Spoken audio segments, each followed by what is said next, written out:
La siguiente es una presentación de El Mundo de Mañana. Bienvenidos al Mundo de Mañana. Pablo no era el tipo de persona que se podía quedar quieto sin hacer nada.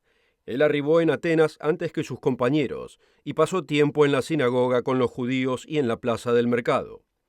En cualquier lugar que podía comenzar una discusión acerca de su pasión, Jesús y la resurrección de la muerte. Eventualmente inició una conversación con ciertos filósofos epicúreos y estoicos, los cuales lo acusaron de ser un palabrero, alguien quien junta y utiliza ideas de varias religiones y filosofías. Otros lo acusaban de ser predicador de dioses extraños, y fue invitado y lo llevaron al Areópago, en el Cerro de Marte, donde florecían los debates religiosos y filosóficos. Parado en medio de ellos, él pronunció estas famosas palabras: «Varones atenienses, en todo veo que sois muy supersticiosos, porque pasando y mirando vuestros santuarios, encontré también un altar en el cual estaba esta inscripción: Al Dios no conocido. A aquel pues que vosotros adoráis sin conocerle, a este yo os anuncio». Amigos, ¿conocen ustedes al Dios que Pablo proclamó en el Cerro de Marte? ¿Están seguros? Acompáñenos.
Bienvenidos nuevamente al Mundo de Mañana.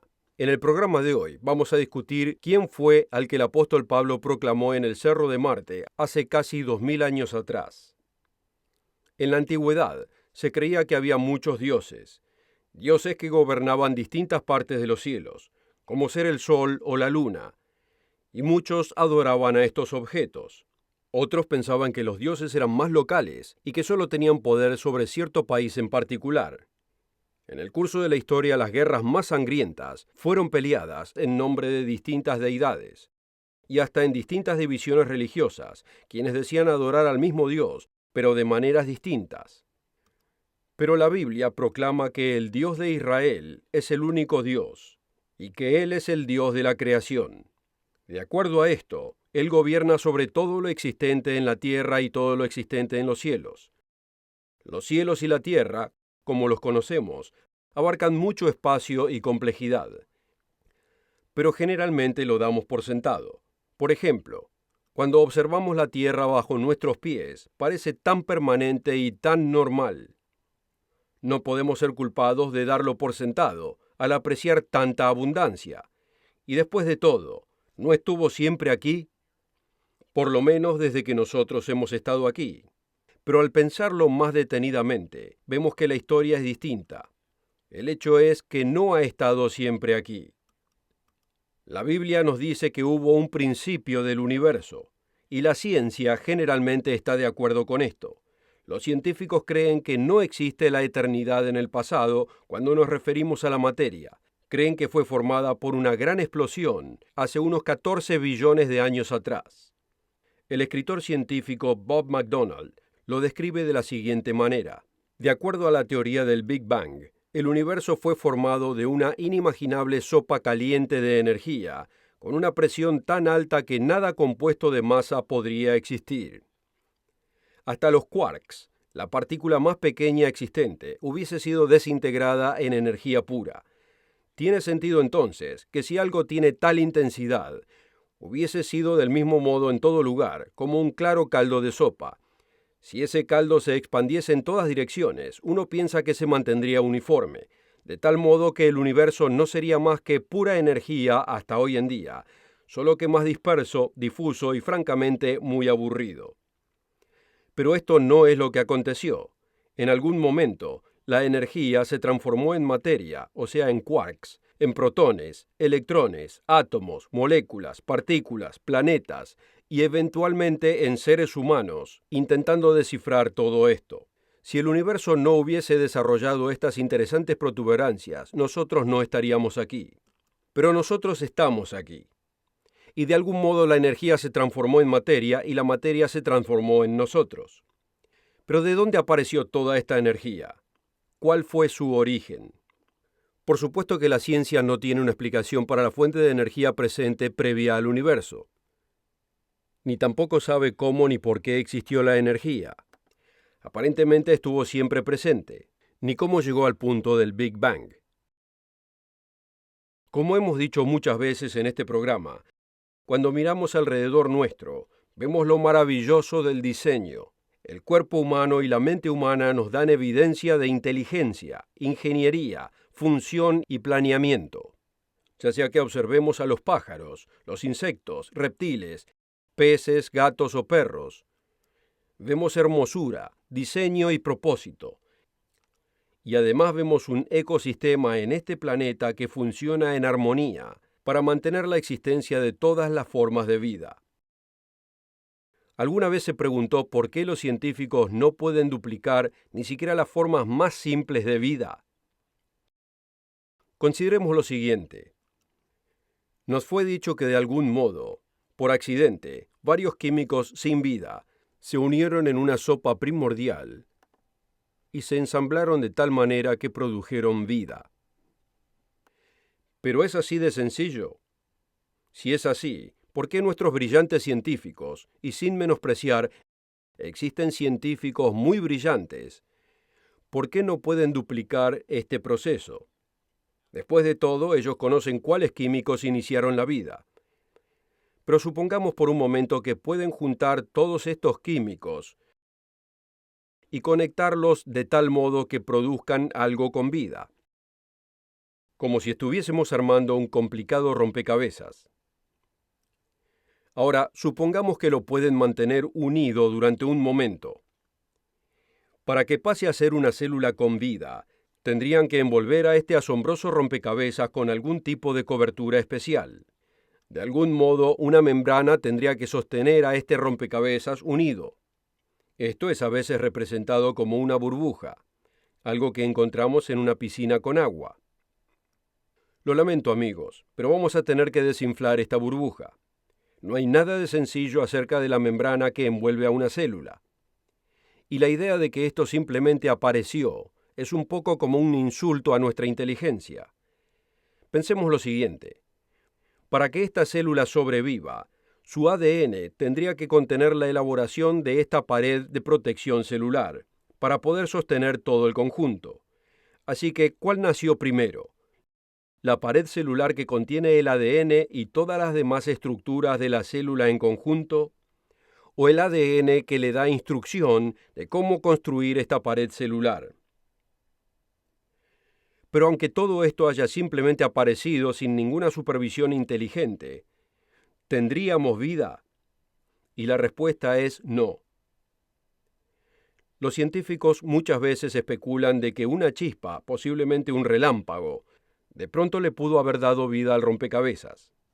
Después de todo, uno puede tener todas las partes del organismo en una configuración correcta, pero se encontraría sin vida hasta que algo suceda para que le dé esa vida.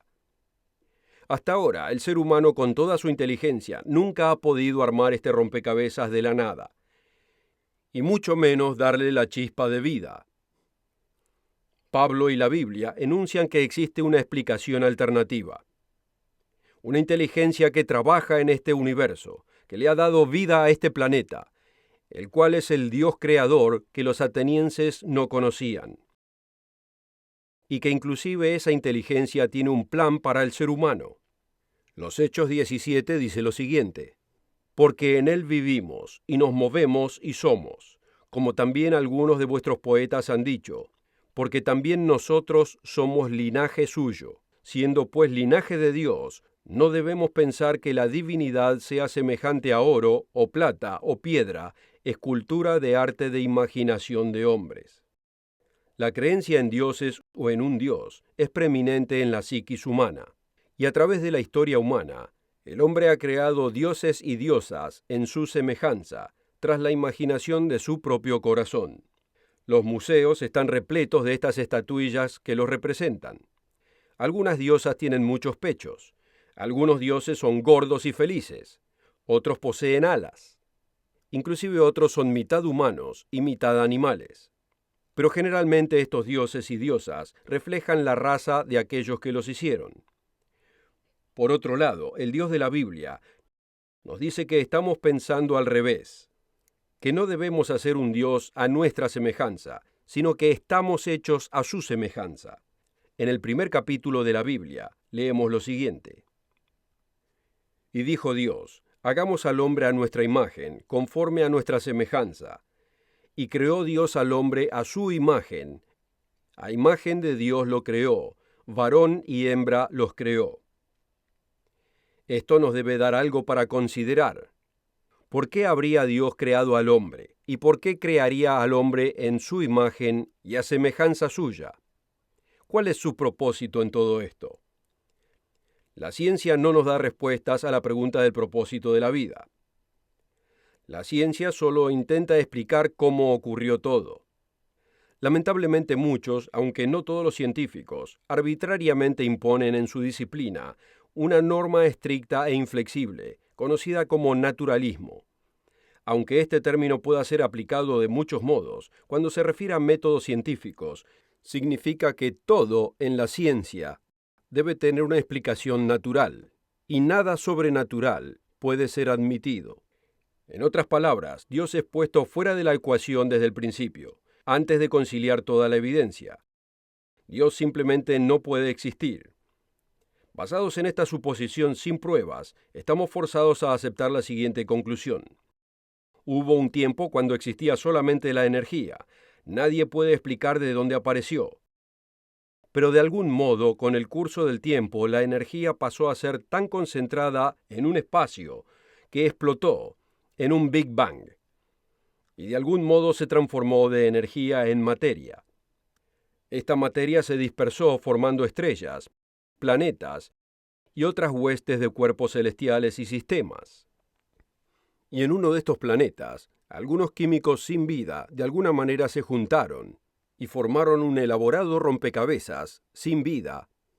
Pero antes de llegar a deteriorarse como le sucede a todo cuerpo bajo circunstancias normales, recibió una chispa que le dio vida, de alguna manera desconocida. El relámpago es muchas veces usado como el provocador de la chispa, pero un relámpago incineraría a nuestro rompecabezas microscópico. Refiriéndose a esta estructura unicelular sin vida, tenía que haber sido una chispa muy diminuta. Y luego esta criatura solitaria y aislada, de alguna manera sabía dónde encontrar alimento de la materia sin vida. Y supo cómo consumir el alimento, y sobrevivió la suficiente cantidad de tiempo como para poder reproducirse. Y cómo aprendió todo esto nadie lo sabe, solo que lo hizo. Porque por fortuna, cuando se armó el rompecabezas, tenía todos los códigos y las estructuras necesarias para poder hacerlo. Y durante el curso de millones de años, eventualmente produjo todas las formas de vida que vemos en el presente. También debemos considerar el hecho de que un armonioso ecosistema se desarrolló en este planeta. Consideremos el hecho de que los animales inhalan oxígeno y exhalan dióxido de carbono como desperdicio. Pero la vida vegetal hace exactamente lo opuesto. En gran escala uno necesita al otro. Qué coincidencia que todo pasó a formarse de esta manera. Consideremos todas las increíbles y hermosas formas de vida que hay en existencia. Tal perfección solo aconteció sin ninguna supervisión. Eso es el naturalismo. La ciencia en su más básico significado es conocimiento, y le debemos mucho a los científicos presentes y a los pasados, por su contribución a nuestro alto nivel de existencia. Pero la ciencia no puede explicar el propósito de la existencia. Por otro lado, la religión en general no logra más que confundirnos. Cada una de las religiones enseñan algo distinto acerca del significado y el propósito de la vida. ¿Qué es lo que debemos creer entonces? Ya que muchas religiones dicen que la Biblia es su guía, ¿nos da este libro alguna explicación del por qué estamos aquí? Sí que la da. Como ya hemos visto en el principio de la Biblia, nos dice que el propósito de Dios es crear al hombre a su imagen y en su semejanza. Consideremos lo que esto significa. ¿Cómo es Dios? ¿Cuál es su imagen? ¿Y cómo y cuándo debemos convertirnos en su imagen y semejanza? David, el rey de Israel, miró a los cielos en una oportunidad y registró sus pensamientos para nuestro beneficio. Dice, cuando veo tus cielos, obra de tus dedos, y la luna y las estrellas que tú formaste, digo, ¿quién es el hombre para que tengas de él memoria, y el hijo del hombre para que lo visites? Le has hecho un poco menor que los ángeles, y lo coronaste de gloria y de honra. Le hiciste señorear sobre las obras de tus manos, y todo lo pusiste debajo de sus pies. Esta fue la intención de Dios desde un principio, ponernos en posición de dominio sobre todo lo existente en la tierra. Después de su creación dice que el hombre fue puesto por Dios a que ejerza dominio sobre los peces del mar, sobre las aves de los cielos, sobre las bestias, sobre toda la tierra y sobre todo reptil que se arrastra sobre la tierra. En un gran número de localidades alrededor del mundo, como el Parque Oceánico de Hong Kong, uno puede apreciar que el hombre tiene dominio sobre los delfines y las focas. Si vamos al circo podemos observar leones, tigres y elefantes obedeciendo al hombre. Los bueyes y los búfalos de agua sirven al hombre en sus necesidades de agricultura. Los caballos son domesticados para el trabajo y la diversión, y los pájaros pueden ser enseñados a hablar y a entretenernos. Pero ¿con qué propósito fue hecho el hombre a que tenga dominio? El apóstol Pablo responde a la pregunta del rey David en el libro de los Hebreos, cuando la pregunta era, ¿qué es el hombre para que tengas de él memoria? Dice, todo lo sujetaste bajo sus pies, porque en cuanto le sujetó todas las cosas, nada dejó que no sea sujeto a él, mas aún no vemos que todas las cosas le sean sujetas. Aunque el hombre fue puesto por encima de todo para gobernar aquí y ahora, es evidente que el hombre está sujeto a esta tierra, y no al más allá. Somos seres físicos, hechos del polvo de la tierra, y estamos destinados a morir. Ahora, si lo que la Biblia nos dice es verdad, ¿por qué nos puso Dios en esta posición única de gobernar sobre la tierra? ¿Se da cuenta, amigo, que existe una respuesta fácil de comprender que nos es dada en la Escritura? Dice, porque todos los que son guiados por el Espíritu de Dios, los tales son hijos de Dios, porque no habéis recibido el espíritu de servidumbre para estar otra vez en temor, sino que habéis recibido el espíritu de adopción, por el cual clamamos Abba Padre. El Espíritu mismo da testimonio a nuestro espíritu que somos hijos de Dios, y si hijos, también herederos, herederos de Dios y coherederos con Cristo, si es que padecemos juntamente con Él, para que juntamente con Él seamos también glorificados. Aquí tenemos otro pasaje de Escritura que se refiere a una relación de familia con Dios, como hemos mencionado. Dice, y seré padre a vosotros, y vosotros me seréis hijos e hijas, dice el Señor Todopoderoso. Consideremos lo que acabamos de leer. Somos llamados hijos de Dios, herederos de Dios y coherederos con Cristo, hijos e hijas, y Dios es nuestro Padre. ¿Podemos empezar a comprender por qué fuimos creados a imagen y semejanza de Dios? Mientras queremos rebajar a Dios a nuestra imagen, tras la imaginación de nuestro corazón, Él está en el proceso de hacernos a nosotros a su imagen. Este proceso incluye aprender los caminos de nuestro Padre y desarrollar su propio carácter. Así podemos vivir en armonía con Él por toda la eternidad. Y a veces este desarrollo de carácter comprende el dolor y el sufrimiento. Tristemente, esta es la única manera que Él puede a veces despertar nuestra atención, aunque al final vale altamente la pena. Dice: pues tengo por cierto que las aflicciones del tiempo presente no son dignas de comparar con la gloria que en nosotros ha de ser manifestada. ¿Y cuál es esta gloria que ha de ser manifestada en nosotros? ¿Qué puede ser que nos anime tan grandemente a querer aprender más y adorar al Dios creador de la vida?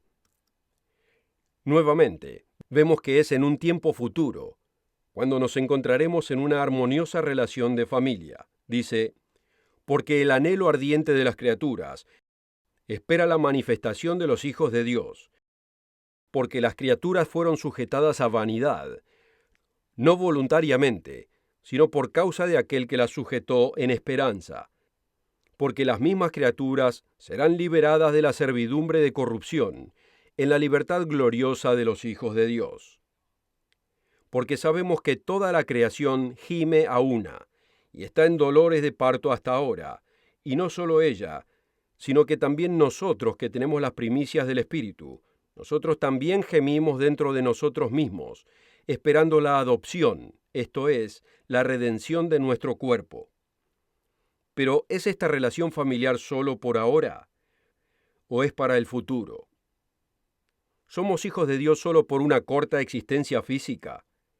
¿O es posible que vivamos eternamente como Él vive eternamente?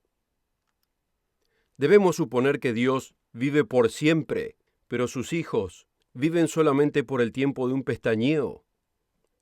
Estas son preguntas importantes, amigos.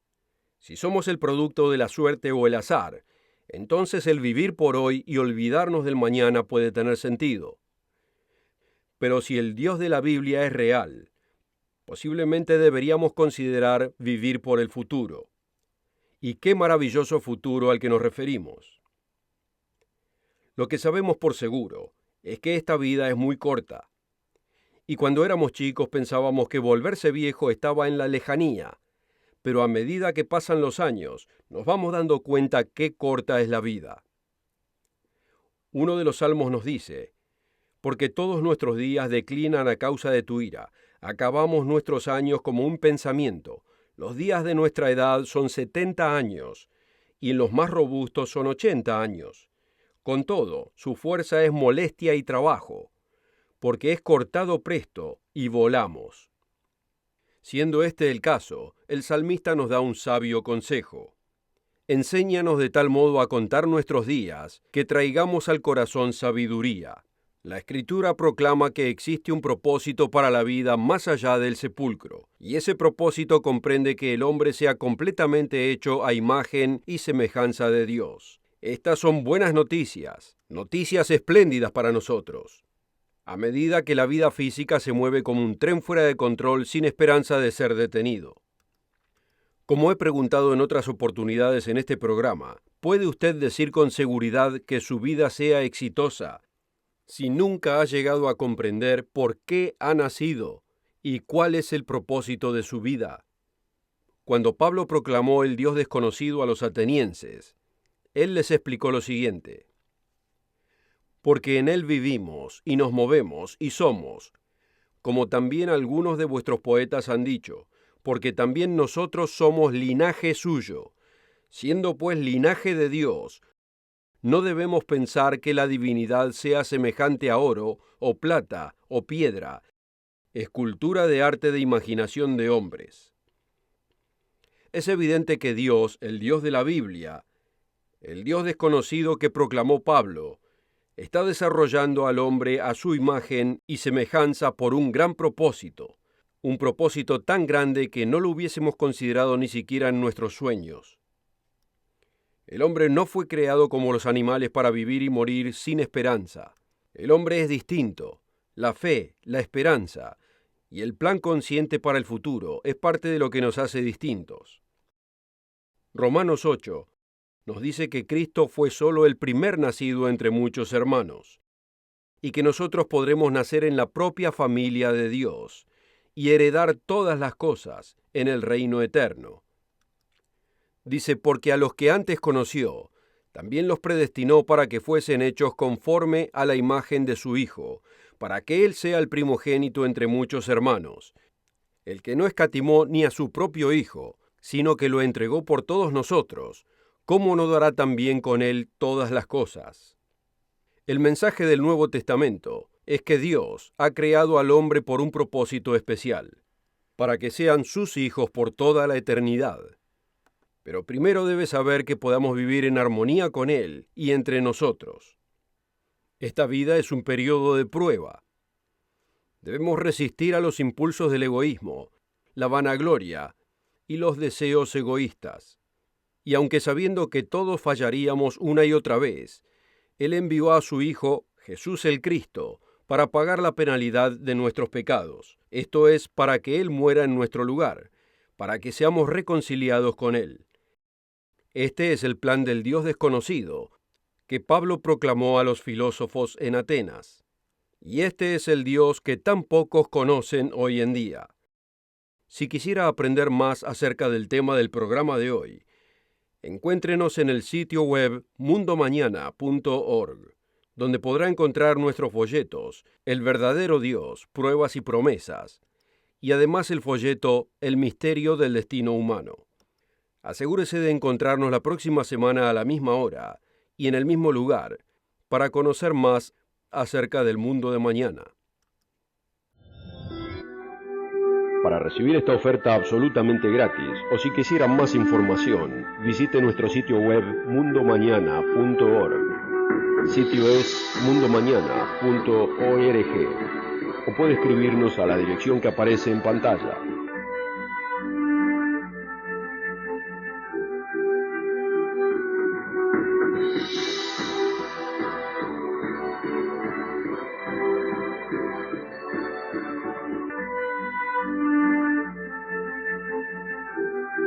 Para ver el programa de hoy o para ordenar la oferta gratuita o para más información en el vital tema de hoy, visítenos en mundomañana.org.